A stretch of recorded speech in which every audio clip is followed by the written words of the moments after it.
17. Voici ce qui est écrit. Jésus étant arrivé, trouva que Lazare était déjà depuis 4 jours dans le sépulcre.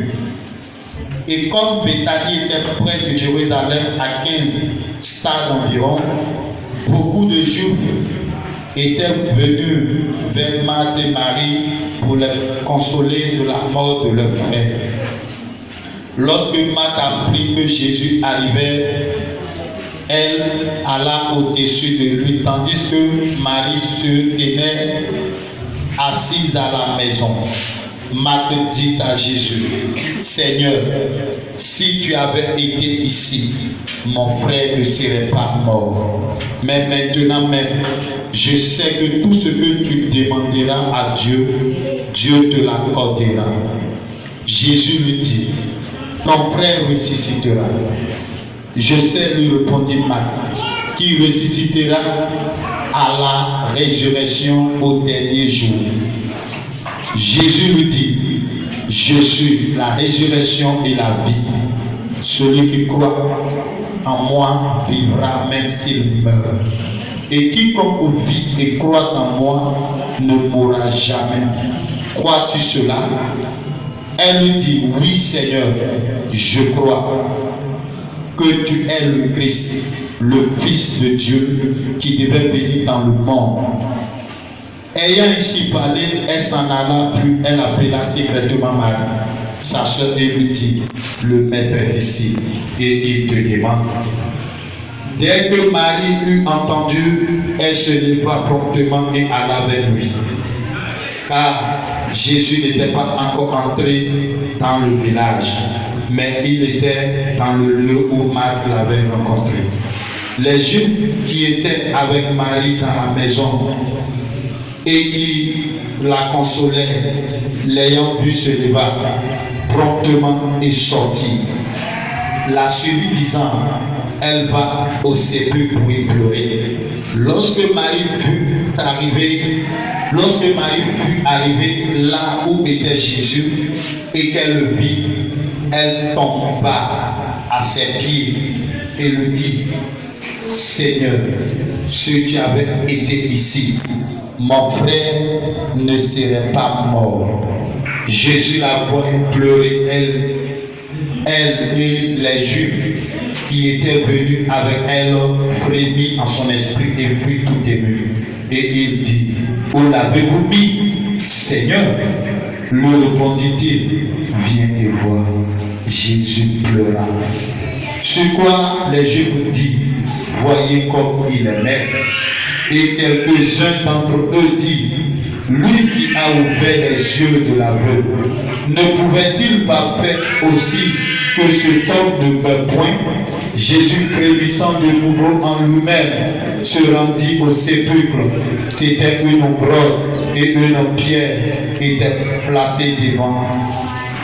Jésus dit, ôtez la pierre.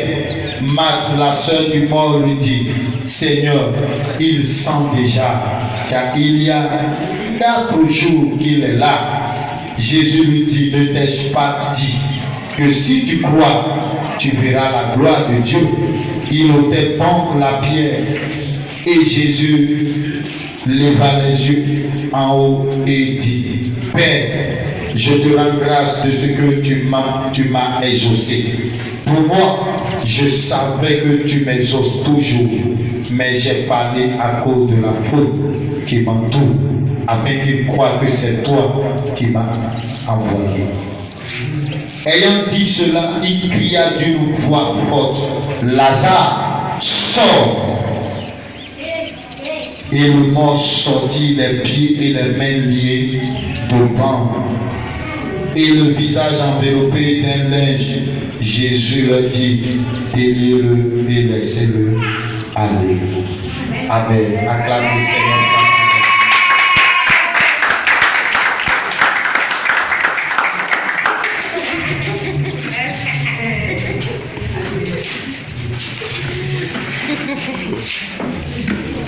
Alléluia. Amen. Le thème, la foi au Fils de Dieu déclenche le miracle. Voici un texte qui est tellement intéressant un texte qui donne tellement d'enseignements, tellement de révélations, tellement de paroles. Je ne sais pas, mais chaque fois que je médite ce texte, Dieu me parle. Dieu me dit des choses.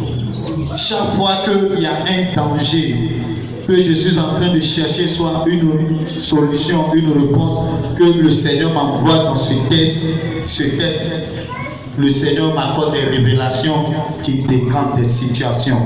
Donc c'est un beau texte, c'est un bon texte, c'est un texte qui est d'actualité. Amen.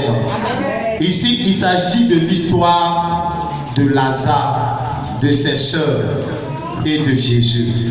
La Bible dit que Lazare était un habitant de Béthanie.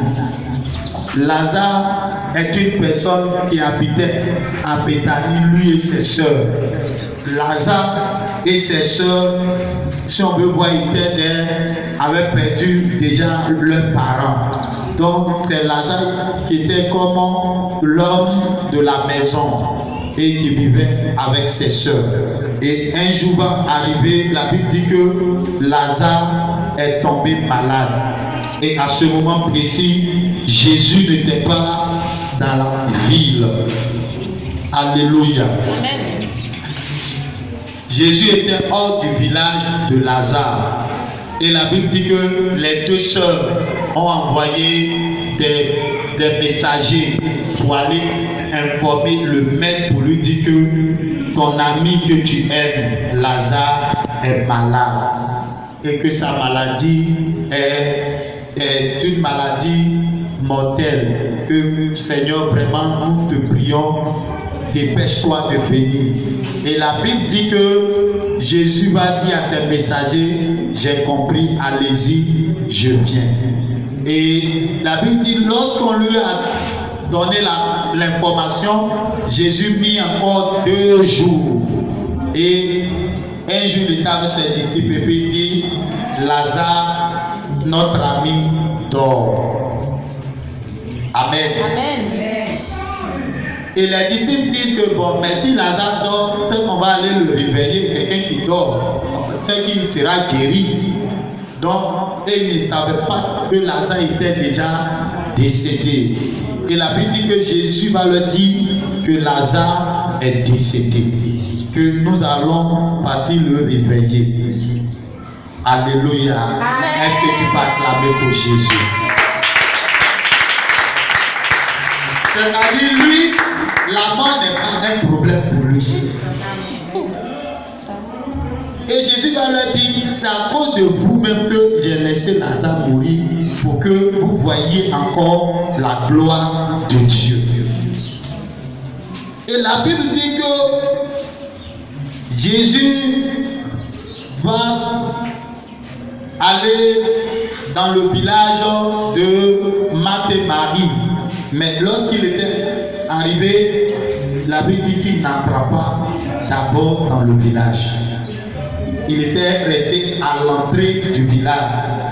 Et voici Marthe va se déplacer pour venir vers le Seigneur. Et la Bible dit que lorsque Marthe est arrivée, c'est pourquoi le premier point que nous allons traiter, c'est la foi de Marthe et Marie dans le Seigneur Jésus-Christ. Et nous pouvons voir cela dans Jean 11, verset 21 au verset 27. La Bible dit que quand Marthe est arrivée, la première parole qu'elle a fait sortir, elle dit, Seigneur, si tu étais là, mon frère n'allait pas de mourir.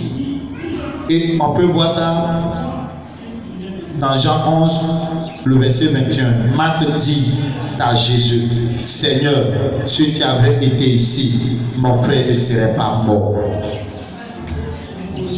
Alléluia. Amen. Donc, une personne qui pleure, une personne qui est endeuillée, mais qui voit le Maître, qui voit Jésus, et cette personne s'approche de Jésus pour dire, Maître, si tu étais là, mon frère n'allait pas mourir. Ça là, c'est d'abord un signe de foi. Ça là, c'est synonyme de la foi qu'elle est en train de manifester.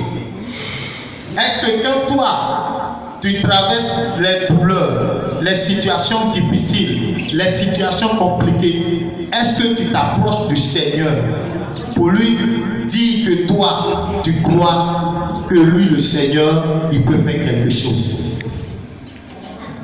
C'est vrai qu'elle ne comprenait pas bien les choses, mais ici, Marthe est en train de nous dire qu'elle croit au Seigneur. Parce que Marthe avait vu le Seigneur faire quoi? Guérir des personnes qui étaient malades. Peut-être qu'elle n'avait pas encore vu le Seigneur ressusciter des personnes qui étaient mortes durant 4 jours. Mais sa foi là, c'était que si le maître était là, son frère n'allait pas de mourir. Donc sa foi se limitait à quoi? Si le Seigneur était là qui priait pour mon frère n'allait pas de mourir. Donc la foi de Marthe se limitait à la guérison. Alléluia. Amen. Et elle poursuit. Verset 22. Mais maintenant même, je sais que tout ce que tu demanderas à Dieu, Dieu te l'accordera. Donc, elle est en train de pousser encore sa foi un peu loin pour dire, c'est vrai que mon frère est décédé, c'est vrai que mon frère est mort, mais je sais que tout ce que tu vas demander à ton Père qui est Dieu, ton Père va te l'accorder. Donc Marthe est en train de pousser sa foi encore plus loin pour dire que c'est vrai, le maître est là. Le maître, celui-là même qui détient la vie, qui détient l'autorité, lui-même il est là. Mais moi, Marthe, je suis en train de dire, maître, je sais. Savoir, ça veut dire quoi? Ça veut dire que tu connais la chose. Tu sais que cette personne-là, quand il demande quelque chose à Dieu, Dieu ne lui refuse pas. Donc, Marthe est en train de dire, je sais que ce que tu vas demander, Dieu te l'accordera. Alléluia. Le Seigneur va lui dire, Jésus lui dit, ton frère ressuscitera. Marthe a parlé par l'esprit sans s'en rendre compte. Souvent tu parles par l'esprit, tu dis des paroles, mais ce que toi tu dis là, tu ne crois pas ça. Et c'est ce qui est en train de se passer. Donc ce matin, je suis en train de te dire ce que tu dis, il faut croire. Parce que Marthe a dit une parole. Je sais que ce que tu vas demander, à Dieu, Dieu va te l'accorder. Elle a dit, peut-être que c'est à cause de la présence du Seigneur que cette parole est sortie de sa bouche. Mais pendant que elle disait ça, elle ne croyait pas en ce qu'elle est en train de dire. Et souvent, c'est ce que plusieurs font. Ils disent des paroles. Oh mon Dieu avec moi. Mais en réalité, il y a la peur qui est là. Donc, ce que tu dis, il faut croire en ce que tu dis. Alléluia. Jésus lui dit, ton frère ressuscitera. Pour vous dire que ce que Marthe est en train de dire, elle ne croyait pas en cela. Regardez la suite. Je sais, lui répondit Marthe, qu'il ressuscitera à la résurrection au dernier jour. Pendant que Jésus lui parle du présent, elle parle du futur, de la résurrection du futur. Or Jésus lui parle de la résurrection du présent. Donc souvent, votre foi, je sais qu'un jour, ça va aller. Et maintenant, donc ce matin, Dieu me charge de te dire que maintenant, là, Il faut changer ton langage, ta manière de penser. Si aujourd'hui tu dis que ça va changer, ça va changer. C'est pas demain, c'est maintenant.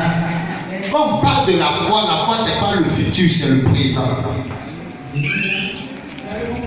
Alléluia.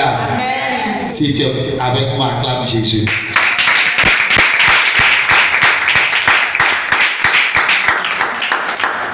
Le verset 25, Jésus lui dit, je suis la résurrection et la vie.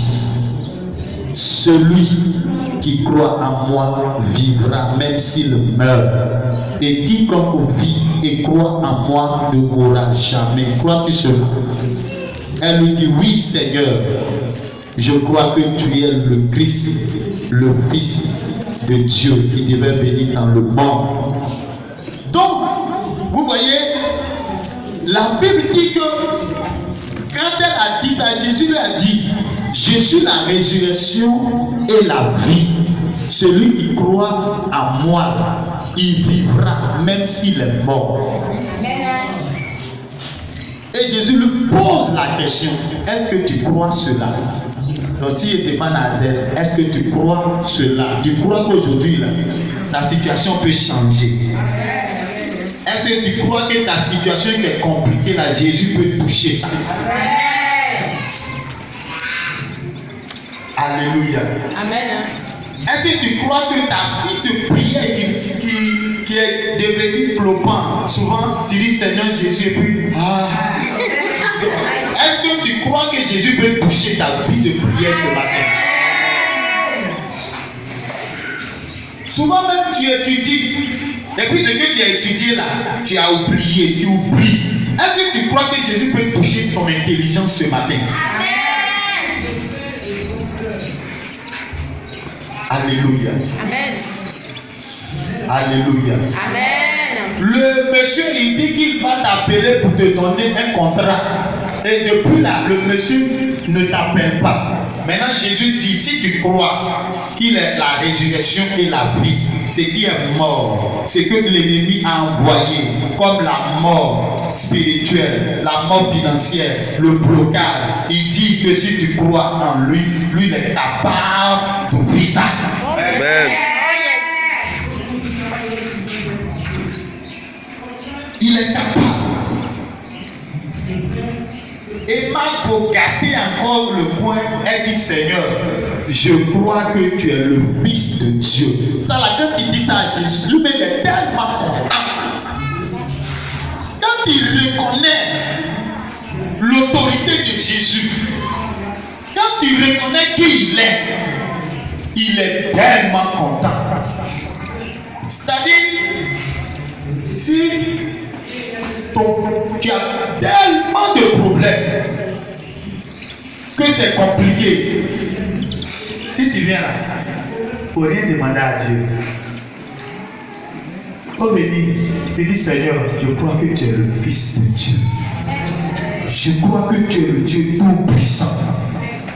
Et pendant que tu es en train de faire ces éloges, tu es en train de l'adorer, tu es en train de le magnifier. Je crois que mon problème là même c'est petit pour toi. Pendant que tu es en train de faire ça, Dieu est sur son trône et puis il demande aux autres, mais qui est en train de parler là-bas? Il parle là-bas et puis on dit, c'est ta fille, ou bien c'est ton fils qui est en train de parler là-bas. Il dit, mais donnez-lui ce qu'il demande. Ce qu'il demande. Mais toi, quand il y a une petite situation, tu as renfrogné ton visage et puis tu l'as fait. Bon, toi qui penses qu'en faisant ça là, ça peut changer les choses. Rien ne peut changer. Donc moi tu dis Seigneur, je crois que tu es le Fils de Dieu qui devait venir dans le monde et qui est venu.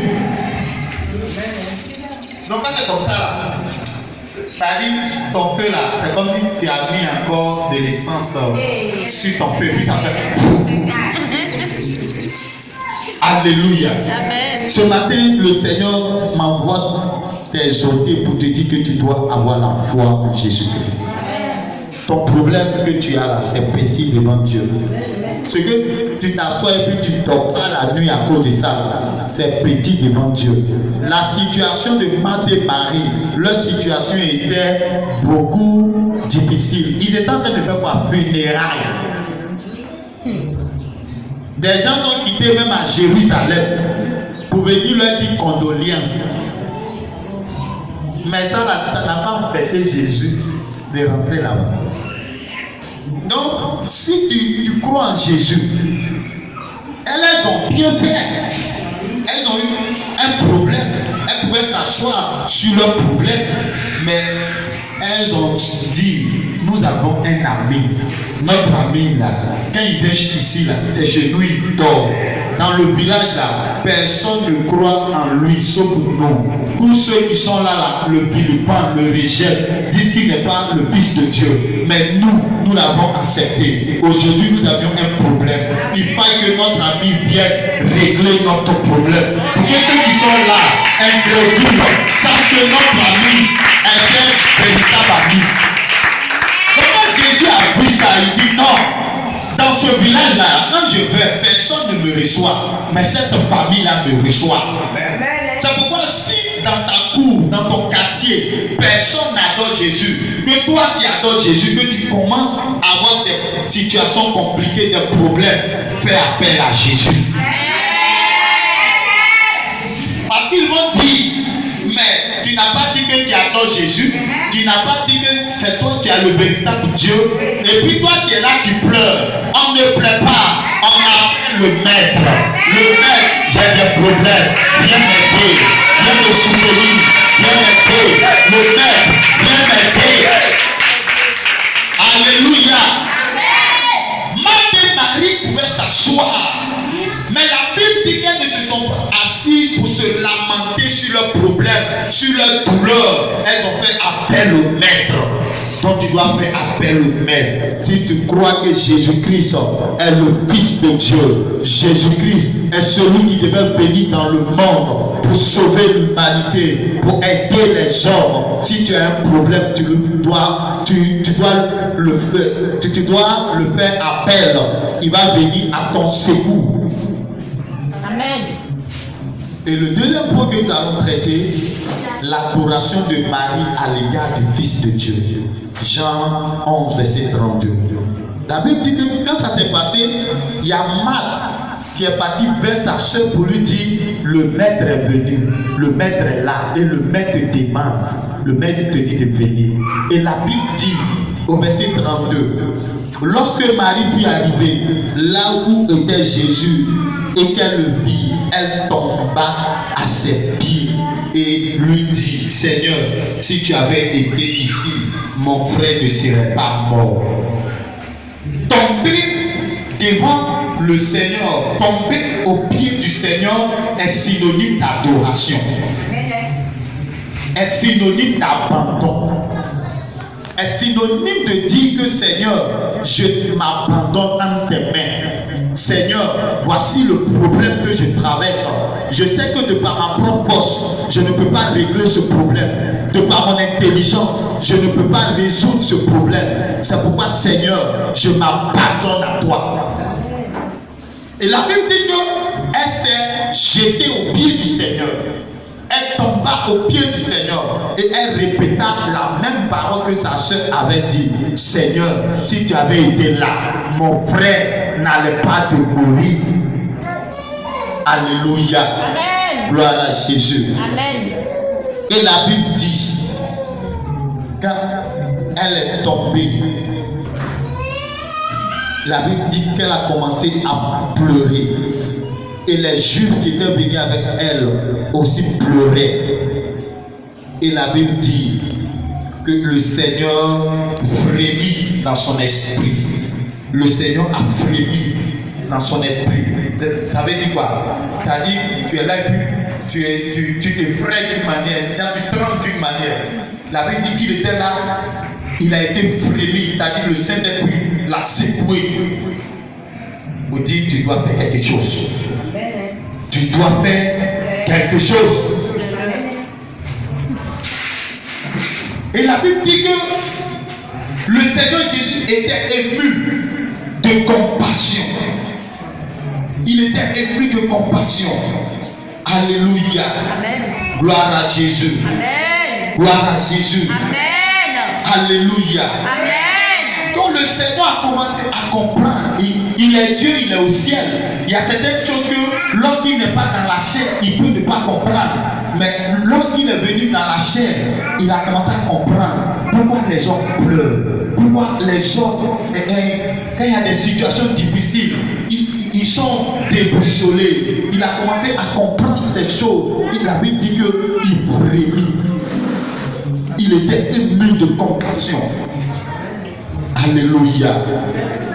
Et le troisième point que nous allons traiter, c'est Dieu connaît nos douleurs et compatit avec nous. Dieu connaît nos douleurs et compatit avec nous. Et la Bible dit, Jésus la voyait pleurer, elle et les Juifs qui étaient venus, le verset 33, qui étaient venus avec elle, frémit en son esprit et fut tout ému. Et il dit, où l'avez-vous mis? Seigneur, lui répondit-il, viens et vois.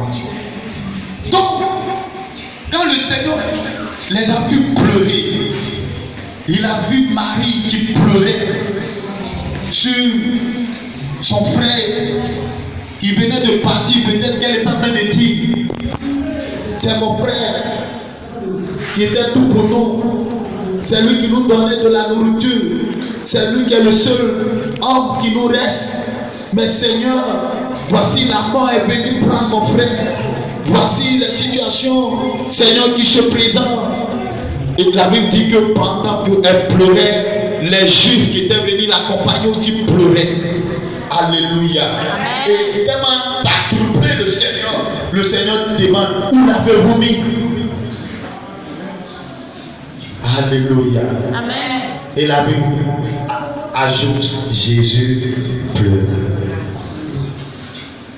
Pourquoi selon toi Jésus a pleuré? Jésus a pleuré parce qu'il est en train de compatir. Il a vu la douleur de ses parents, la douleur de ses hommes. Il dit non, je ne peux pas rester indifférent. Je ne sais pas ce que tu traverses. Je ne connais pas le problème que tu traverses, que ta famille traverse. Mais ce matin, je suis en train de te dire que le Seigneur compatit avec toi. Son objectif, c'est de t'aider à sortir de ce problème. Son objectif, c'est qu'il veut t'aider. Son objectif, c'est qu'il vient dans le but de t'aider. Le Seigneur Jésus a compati avec Marie et Marthe de leur souffrance. La souffrance que tu traverses, mon Dieu veut compatir avec toi. Mon Dieu veut t'aider. Mon Dieu veut te dire qu'il est là pour t'aider. Il n'est pas là pour te condamner. Il n'est pas là pour te juger. D'autres pouvaient dire, ah, mais s'il a ouvert les yeux des aveugles, pourquoi il a permis que ce homme meure? Et en toute chose, il aura toujours des personnes négatives. Il aura toujours des personnes. Pendant que tu seras dans la douleur, il y a d'autres qui vont se moquer de toi. Il y a d'autres qui vont rire de toi. Pendant que tu traverses des temps difficiles, certaines personnes rient de toi. Certaines personnes se moquent de toi. Mais Jésus, il ne va pas rire de toi. Il ne va pas se moquer de toi. Il compatit à ta douleur. Il compatit à ta souffrance. Il compatit à tout ce que tu traverses. Amen. Jésus compatit à ta douleur. Amen. Et ce matin, l'Esprit de Dieu est ici pour te dire, ne pleure pas. Pour te dire, ne te lamente pas. Pour te dire qu'il est là pour t'aider. Il est là pour te faire sortir de cette situation.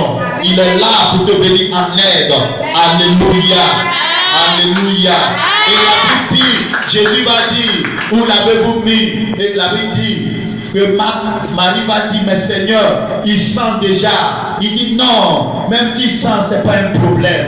Ce n'est pas un problème pour moi. C'est moi qui l'ai créé. C'est moi qui ai créé l'homme. Je sais ce qui est dans l'homme. Je sais ce que je vais faire. Et la Bible dit, lorsqu'ils sont arrivés à la tombe, il leur a dit, ôtez la pierre. Et la Bible dit que Jésus poussa un grand cri. Mais avant de pousser le grand cri, il a dit, Père, ce n'est pas à cause de moi que je te rende grâce. Parce que moi, je sais que tu m'exauces toujours. Parce que moi et le Père, nous sommes un, a déclaré Jésus-Christ.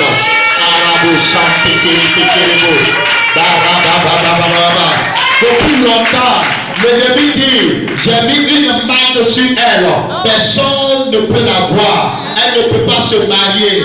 Moi, j'ai pris du vin, j'ai pris du sang, j'ai versé sur la terre pour que cette fille souffre, pour que cette jeune fille souffre, pour que ce jeune homme souffre, pour que cette femme souffre, pour que rien de bon n'arrive dans sa vie, pour que rien de bon n'arrive dans sa vie. Parce que moi, quand cet enfant était bébé, moi je l'ai lavé, je l'ai allaité. Cet enfant ne doit pas réussir. Mais laisse-moi te dire, même si la situation est pourrie comme la situation de Lazare, ce n'est pas un problème pour Jésus.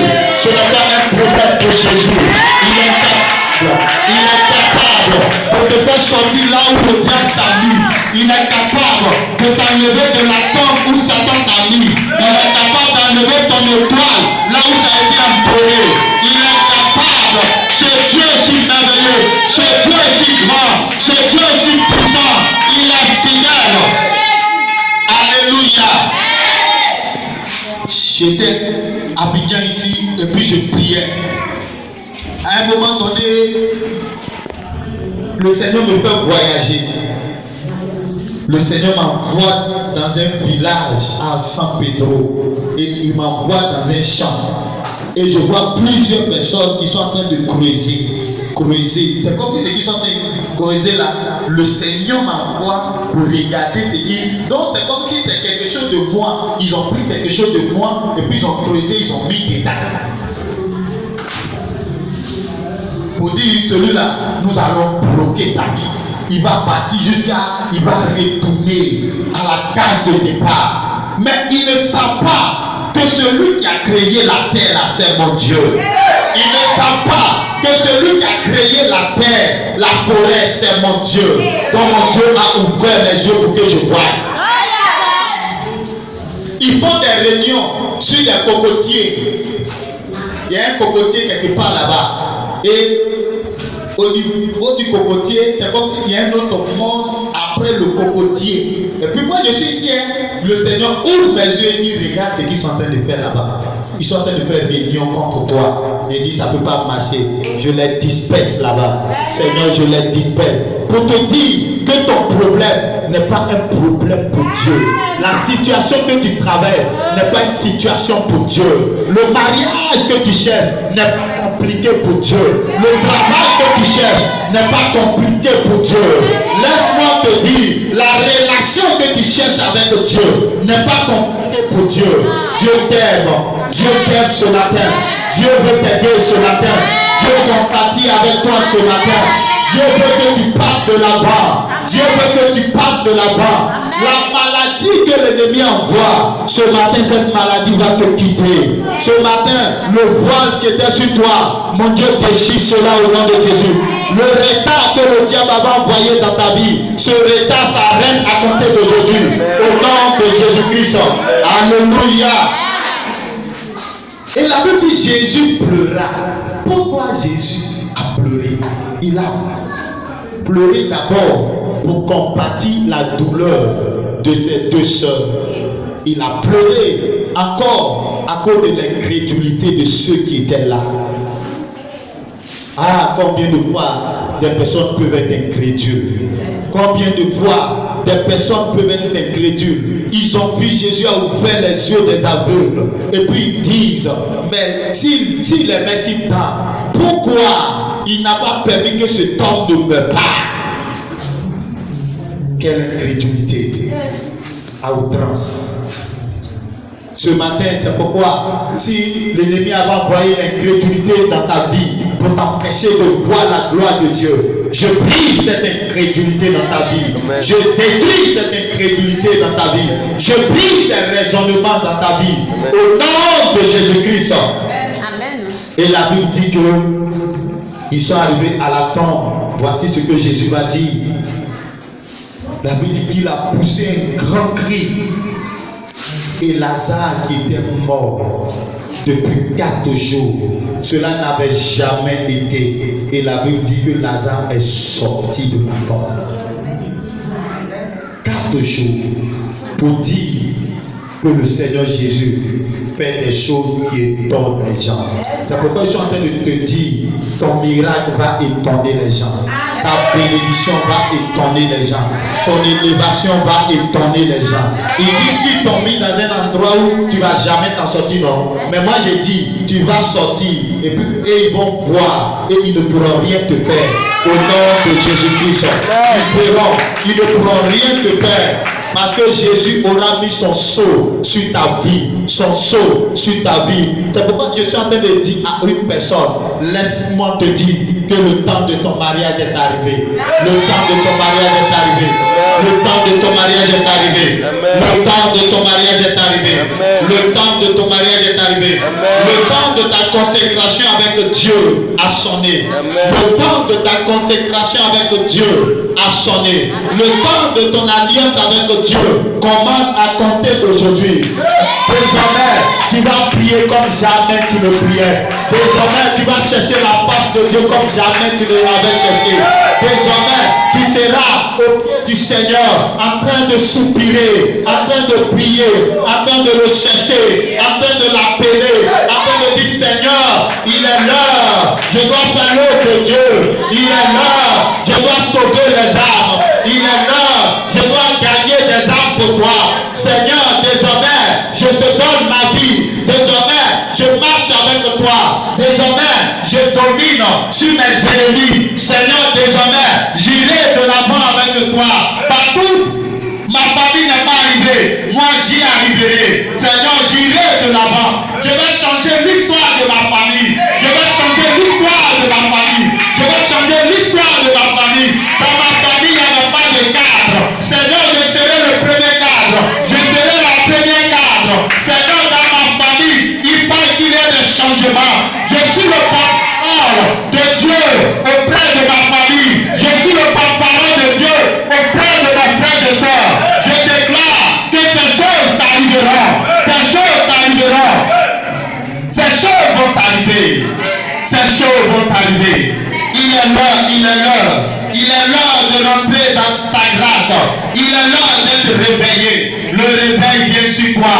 La vie de prière maintenant devient ton partage. La crainte de Dieu devient ton partage. Désormais, tu ne vas pas, tirer les pas pour venir dans la présence de Dieu. Tu ne viendras pas en retard dans la présence de Dieu. Si Marthe et Marie n'étaient pas des personnes qui étaient engagées, pensez-vous que le Seigneur allait répondre à leur attente? Le Seigneur n'allait jamais partir là-bas. Lorsque tu es engagé pour Dieu, Dieu s'engage pour toi. Lorsque tu t'engages pour Dieu, Dieu s'engage pour toi. Lorsque tu marches pour Dieu, Dieu marche aussi pour toi. Lorsque tu te lèves, tu défends la cause du Seigneur, Dieu aussi défendra ta cause. C'est pourquoi ce matin, reçois la grâce de Dieu, la grâce d'aller de l'avant. Au nom de Jésus-Christ, on va se tenir debout. Rétéquez-vous.